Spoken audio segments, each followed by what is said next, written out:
भगवान श्री कृष्ण और कालिया नाग कथा। भगवान श्री कृष्ण एक दिन अपने सखा ग्वालबालों के साथ यमुना तट पर गए। सारी गौ और ग्वालबालों का गर्मी के कारण प्यास से गला सूख रहा था, इसलिए उन्होंने यमुना जी का विषैला जल पी लिया। उस विषैले जल को पीते ही सब गौए और ग्वालबालों का शरीर शांत हो गया। उन्हें ऐसी अवस्था में देखकर उनके सर्वस्व श्री कृष्ण ने अपनी अमृत बरसाने वाली दृष्टि से उन्हें जीवित कर दिया। चेतना आने पर वे सब यमुना जी के तट पर उठ खड़े हुए और आश्चर्यचकित होकर एक दूसरे को देखने लगे।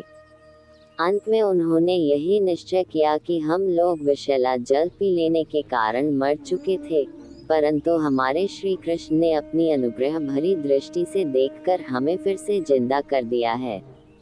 भगवान श्री कृष्ण ने देखा कि महाविषधर कालिया नाग ने यमुना जी का जल विषैला कर दिया है। तब यमुना जी को शुद्ध करने के विचार से उन्होंने वहां से उस सर्प को निकालने का निश्चय किया। कालिया नाग की विशेषता। यमुना जी में कालिया नाग का एक कुंड था। उसका जल विष की गर्मी से खौलता रहता था, यहाँ तक कि उसके ऊपर उड़ने वाले पक्षी भी झुलसकर उसमें गिर जाया करते थे। उसके विषैले जल का स्पर्श पाकर जब वायु किसी पेड़ पौधे और तट की घास या किसी पशु पक्षी का स्पर्श करती, तब वे उसी समय मर जाते थे। भगवान का अवतार तो दुष्टों का दमन करने के लिए ही होता है।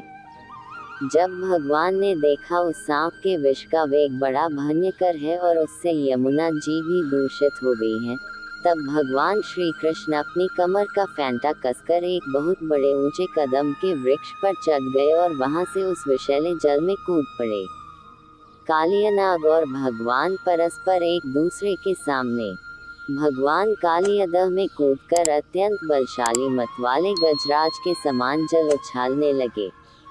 इस प्रकार जल में खेलने पर उनकी भुजाओं की टक्कर से जल में बड़े जोर का शब्द होने लगा, जिसे सुनकर कालिया नाग चिढ़कर भगवान श्री कृष्ण के सामने आ गया। उसने देखा कि सामने एक सांवला सलोना बालक है। उसका अत्यंत सुकुमार शरीर है। उसकी मंद मंद मुस्कान से आंखें हटती ही नहीं है। इतना आकर्षक रूप होने पर भी जब कालिया नाग ने देखा कि बालक तनिक भी न डरकर इस विषैले जल में मौज से खेल रहा है, तब उसका क्रोध और भी बढ़ गया। उसने श्री कृष्ण को अपने बंधन में जोर से पकड़ लिया। भगवान श्री कृष्ण नागपाश में बंधकर चेतनाहीन हो गए। उनके प्यारे सखा ग्वालबाल उनको ऐसी हालत में देखकर दुख से बेहोश हो गए। गाय बैल बछिया दुख से उकराने लगे, व्याकुल होकर रोने लगे। जब गोपियों ने देखा हमारे प्रियतम श्याम सुंदर को काले सांप ने जकड़ रखा है, तब तो उनके हृदय में बड़ा ही दुख और बड़ी ही जलन हुई। माता यशोदा तो अपने लाडले लाला के पीछे कालियादह में कूदने ही जा रही थी, परंतु गोपियों ने उन्हें पकड़ लिया। नंद बाबा भी कालियादह में घुसने लगे, पर बलराम जी ने सभी को समझा बुझाकर रोक लिया। भगवान द्वारा कालिया नाग के फन पर नृत्य। सांप के शरीर से बंध जाना तो श्री कृष्ण की मनुष्यों जैसी एक लीला थी।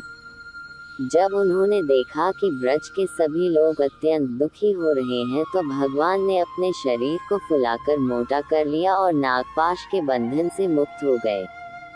अब तो वह क्रोध से आग बबूला हो गया और अपना फन ऊंचा करके फुफकारने लगा। उसके नथुनों से विष की फुहारें निकल रही थीं और मुंह से आग की लपटें। भगवान श्री कृष्ण ने उसके बड़े बड़े सिरों को दबा लिया, उछलकर उन पर सवार हो गए और कलापूर्ण नृत्य करने लगे। कालिया नाग के 100 सिर थे। वह अपने जिस सिर को नहीं झुकाता था, उसी को भगवान अपने पैरों की चोट से कुचल डालते। इससे कालिया नाग की जीवन शक्ति क्षीण हो गई। वह मुंह और नथुनों से खून उगलने लगा। भगवान के रस अद्भुत तांडव नृत्य से कालिया नाग का एक एक अंग चूर चूर हो गया और मुंह से खून की उल्टी होने लगी। नारायण की स्मृति हुई और मन ही मन भगवान की शरण में गया। अपने पति कालिया नाग की दुर्दशा देखकर उसकी पत्नियां भगवान की शरण में आईं। नागपत्नियों द्वारा भगवान श्री कृष्ण की स्तुति। नागपत्नियां बोली, प्रभु, इस अपराधी को दंड देना सर्वथा उचित है। आप किसी को दंड देते हो, वह उसके पापों का प्रायश्चित कराने और उसका परम कल्याण करने के लिए ही है। यह इसकी किस साधना का फल है, जो यह आपके चरण कमलों की धूल का स्पर्श पाने का अधिकारी हुआ है। आपके चरणों की रज पाने के लिए तो लक्ष्मी जी को बहुत तपस्या करनी पड़ी थी। जिसको आपकी पवित्र चरण रज प्राप्त हो गई, उसे संसार के वैभव संपत्ति तो क्या मोक्ष की भी प्राप्ति हो जाती है। ये कालियनाग मूढ़ है, आपको पहचानता नहीं है, इसलिए इसे क्षमा कर दीजिए। हमारे प्राण स्वरूप पातिदेव को हमें वापस लौटा दीजिए। जब नागपत्नियों ने इस प्रकार भगवान की स्तुति की, तब उन्होंने दया करके उसे छोड़ दिया। भगवान के चरणों की ठोकर से कालियनाग के फंड छिन्न भिन्न हो गए थे।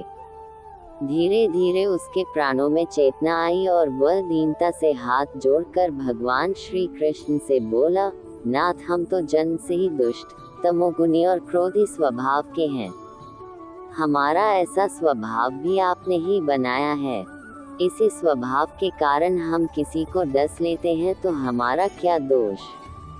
आप ही बताओ, सब कुछ बनाने वाले, सब करने वाले तो आप ही हो।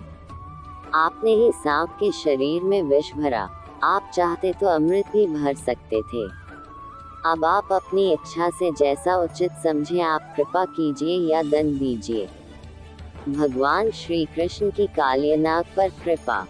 भगवान श्री कृष्ण ने कालियनाग से कहा, सर, अब तुझे यहाँ नहीं रहना चाहिए। अपने वंश परिवार के साथ यहाँ से चले जाओ। जो तुम्हारी हमारी लीला का संकीर्तन करेगा, उसको तुम्हारा भय नहीं होगा। जो यहाँ यमुना जल में स्नान करके तर्पण करेगा, उपवास करके हमारी पूजा करेगा, वह पाप से मुक्त हो जाएगा। अब चले जाओ, गरुड़ तुमको नहीं मारेगा। अब तुम्हारा शरीर मेरे चरण चिन्हों से अंकित हो गया है, इसलिए जा, अब गरुड़ तुझे खाएगा नहीं। भगवान श्री कृष्ण की ऐसी आज्ञा पाकर कालियनाग और उसकी पत्नियों ने दिव्य वस्त्र, पुष्पमाला, बहुमूल्य आभूषण, दिव्य गंध और अति उत्तम कमलों की माला से जगत के स्वामी भगवान श्री कृष्ण का पूजन किया। उनकी अनुमति लेकर रमणक द्वीप, जो समुद्र में सर्पों के रहने का एकमात्र स्थान है, की ओर चले गए। श्री कृष्ण की कृपा से यमुना का जल केवल विषहीन ही नहीं, बल्कि उसी समय अमृत के समान मधुर हो गया।